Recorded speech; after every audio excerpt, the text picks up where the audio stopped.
Good morning and welcome back to our Monday morning talks. For this week, we are in, was this week 4 or 5? 5. 5 of Core 52. I just get into the preaching, and so I lose track of the number that we're on. But 5. the topic was holiness. Sarah loved this chapter. I did. It was her favorite. And I have so many notes. When she did Monday morning talks with me last week, she said, I have to do next week. So I'm just going to kind of let you sort of guide this. Yeah. Okay. Well. Why was it your favorite? I loved how personal it made holiness, if that makes sense. Like, I feel like a lot of people hear the word holy and it's kind of like let's not, I don't know. It's kind of a word that we think of that is not set apart, but it means like we're better than. Like God is holy and he's unreachable. And then it's like, well, we're supposed to be holy, so are we supposed to be like up above everybody else? That's kind of how our culture looks at it. And this chapter, I just feel like completely tore that down. And tore down how we think about things as holy. And that's why I liked it, because it just made sense. And I got so excited about it because it was more about relationship. And I feel like people don't equate those two words together. Like holiness and having a relationship, I feel like we talk about very separate, and it kind of incorporated them both together. And I thought you did a really good job in the sermon of kind of, bringing that to the congregation. So yeah, I'm excited to talk about it. I thought maybe we could start by giving holiness a definition. And in the book, I loved it because it just says that holy doesn't really mean sacred like we think it does. It means selected. So that already makes it different. Ryan and I were talking earlier, like even in our culture, like we have a phrase like, wow, that guy is very holier than thou. Like that's not what he's talking about here. Yeah. Like, it's set apart. It's being different. It's not being above everyone else or better than everyone else. Yeah. We were talking about that before we started. And, I threw that question at you, like, and under the way that most people interpret holiness, like I would say that a lot of people probably think it's impossible to be holy and humble. Yeah. Because if holy means better than, how can I be humble if I think I'm better than you? Right. And that's why it doesn't mean that. Right. No, and honestly, like, the couple of definition like things I said in the sermon yesterday, I said holiness is about who God is, what he's done, and who he's calling us to be. So it's all about him. It doesn't have a whole lot to do with me. It's me just trying to live. And that's why with the sermon, I went a really different direction, but just I wanted it to flow out of the covenant.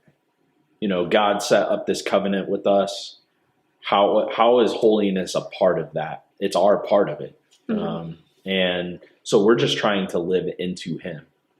And, so I think that's a good definition statement. But the other one I used toward the end in talking about the new covenant, I just said holiness is about lordship.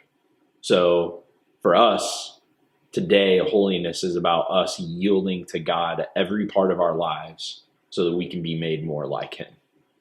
Yeah. So me becoming holy isn't work that I'm doing. It's work that I'm letting him do. Right. So how could I take credit for that then?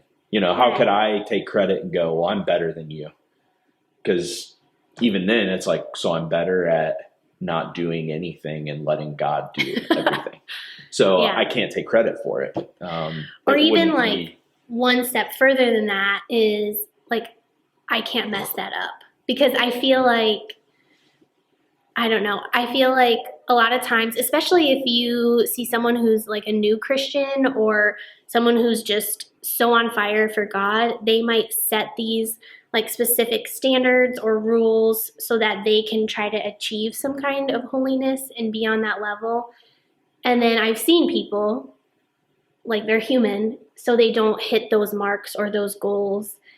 And then it almost takes their flame away, right? Like they feel a little bit guilty that they aren't who they thought maybe they should be to get closer to God. But no, it's holiness is not about all of these things that I can do. It is more about leaning on God. And so yeah, just looking at that I think is remarkable and like a game changer. Yep. So. And that's why I liked in looking at that, the way that progressed and in the old covenant, God saying, okay, so here's how this is going to work. We're going to have standards. We're going to have a dwelling place for me, and then a solution for sin. You know, in that order, you know, we worked with a church consultant group several years ago that met with our leadership, and we talked about, so how should someone feel if they want to be a part of First Christian Church Moweaqua? And there's this progression of, you know, becoming a part of the family of God, you know, having a relationship with him. If people think they have to behave to belong, you've got it all wrong. And that's why I love being able to look at that progression and then go, now in the new covenant, God just flipped the whole thing over. Right. And he said, actually, I am providing the solution for sin.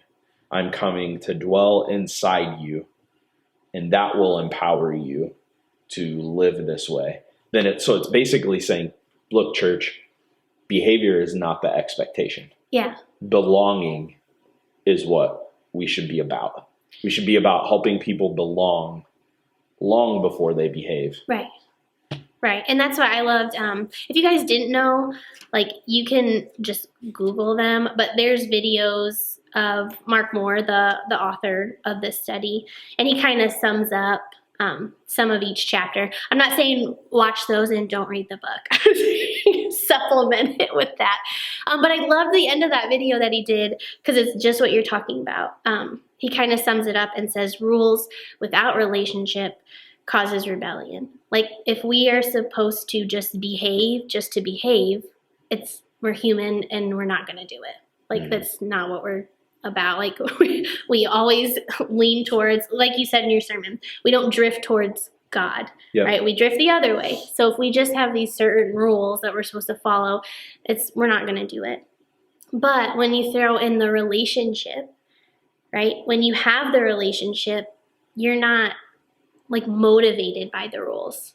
You just love God and you want to live a life that honors him. And so you follow them because of that.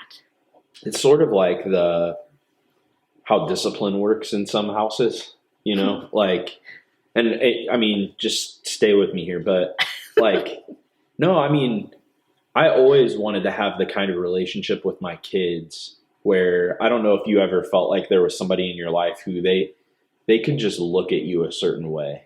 And it was like you wanted to do better because of how you felt about them, not because you were afraid of them. You know, like it's easy to behave when you go, man, my dad is going to like beat my butt. You know, like I am going to be in like when you're afraid of the punishment, that's one thing. But when you actually want to behave because you're like, like you can just see it on their face, like my behavior hurt them. Right. And I don't want to hurt them anymore. Like I always wanted to create that in our house where with my kids, it was more them wanting to behave a certain way because of our relationship, not because of, that makes sense. You know, and so if when it's that way with us and God, like that's why it's so important that it's just like, man, it's more about knowing him. It's more about falling in love with him because of what he's done and who he is than it is about getting all this other stuff in your life in order Yeah. to then do that. Like, that's not the way to do it. Like, Yeah, I was very fortunate to grow up in the home that I did. And I didn't make that connection, but it's true. I didn't get like really grounded or get like things taken away because if my parents just said that they were disappointed in me, like it was enough. Like I felt awful and I wanted to do better. And because I love them, because I care about what they think about me, and I know that they love me, they want what's best for me. So when I let them down, yeah, and it's very similar. Like, God has done all of these things for me. He loves me unconditionally. Like, I want to follow these rules or live up to like his standards because I don't want to let him down. Like, am I going to let him down? Of course, because I'm a person. But the drive there isn't, well, I have to follow these 10 commandments because they're the rules and I have to follow rules. Like, no, it's more personal than that. It's wanting to live in that, I guess, holy lifestyle, right? I want to be set apart for him. And there's just such a difference. And that's why I felt like the sermon ended up shaping the way it did yesterday, because I wanted people to understand the difference between the old and new covenant. And I almost stepped in it. I was afraid I was stepping in it. I likened Leviticus to melatonin. Well, but just talking about this idea that it's like, okay, God,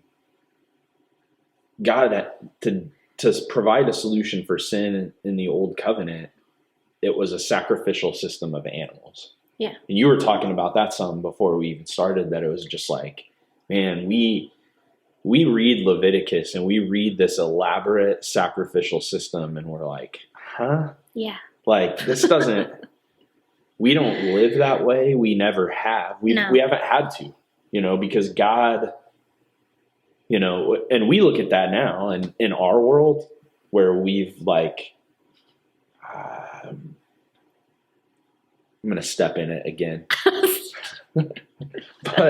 but I mean, in some ways we care sometimes more about animals than we do about people. Oh yeah. You can step in that all you want. And we're just like, no, you cannot mistreat animals, but people get mistreated every day. Yeah. And it's like, no one's making commercials. we read this and go, what a sick, twisted, messed up thing, this sacrificial system God set up of these pure animals to atone for sin. But then you look at the new covenant, it's like, what about the life of his son? Yeah.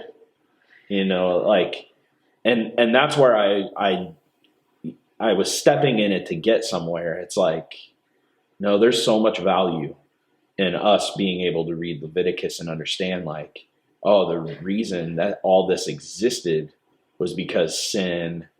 We cannot underestimate the problem sin creates. Yeah.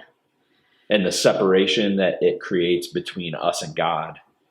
I mean, it's a huge chasm of separation. And the only way to cross it is through sacrifice. Yeah. So, yeah. Yeah. And I think, and we talked a little bit about, you didn't label it like as sacrifice, but the living in the mundane. Yeah. Like, I've kind of wanted to bring that up, just because it's here, like in First Peter, us being like a royal priesthood, a holy nation, like a people set apart, and that I don't know, that it just brings purpose to your life, and that holiness should kind of do that. And like I said, the reason I like this chapter was because it combines things that I feel like we don't normally combine, like holiness and purpose. But even in the mundane, like, you have those moments of choice, right, where you can kind of give stuff up. And the student version I liked because it's different, but it's very different from the adult one, where it gives them something physical to do. And so I wanted to kind of share that. Yeah. because it said, you are a child of God. That's your God-given identity. Like, you are holy because of that. And so it says, write down one thing you must stop doing because of that identity, and one thing you must start to be truly who you are, to live that purposeful, like, holy, set apart life. Not because you have to, not because it's a rule, right? But because of the relationship you have with God, and not wanting to, not disappoint him, but, just wanting to do what you can to show him you love him, because he's done so much for us. Yep. And that's impossible to do. Yeah. And and that's why I chose to end the sermon where I did with the commercial. It's impossible to do when we've made light of sin to the level that we have. And we've gotten to a place where we are so comfortable with it. And we baby talk it, just like that commercial. Yeah. I loved that about it. Like, what a smart little bear. Yeah, like, what a precious pet bear. Yeah. And it's like, we do the same exact thing with sin. It's destroying your kitchen. Well, I had a hard week this week, so, it's okay. Or I deserve this, just this one time. Right. That's baby talking sin. Well, we do it with words. I mean, we just go, we don't call it sin. We call it a mistake. Right. Or an accident. Mm-hmm, a moment of weakness. Yeah. And it's just like, no, call it what it is. Like, I messed up. Yeah. I guess if we want to baby talk it, like, I made a boo-boo. Yeah. But it's going to be okay. But it's going to be okay. Jesus died for it. Yeah. And put a Band-Aid on it and move on. But it's like, no, I mean, my perspective of sin and its potential, like, damage needs to be corrected. Right. And so that's why repentance is such a huge factor when it comes to holiness. Like, if I have not repented of sin, how can I then pursue holiness? Yeah. Like, I can't run after God if I'm not running away from sin. Right. It's impossible. So. Yeah. Good. Cool. See? Good chapter. Yeah. Yep. So next week, Moses. Week 6, and we're in Moses. The following week, Mark was talking this morning. He will be on again, and I'll just a little teaser. I mean, I think Mark's going to talk about God making a mistake. Or God, I guess I shouldn't say making a mistake. I was going to say, cut the video. He wants to talk about God having regret. Oh, okay. So, that could be a big deal. So, anyways, we're glad you could join us this week, and we hope you have a good week and that you will continue to engage in Core 52 on your own with your personal reading. So, have a great week. Bye.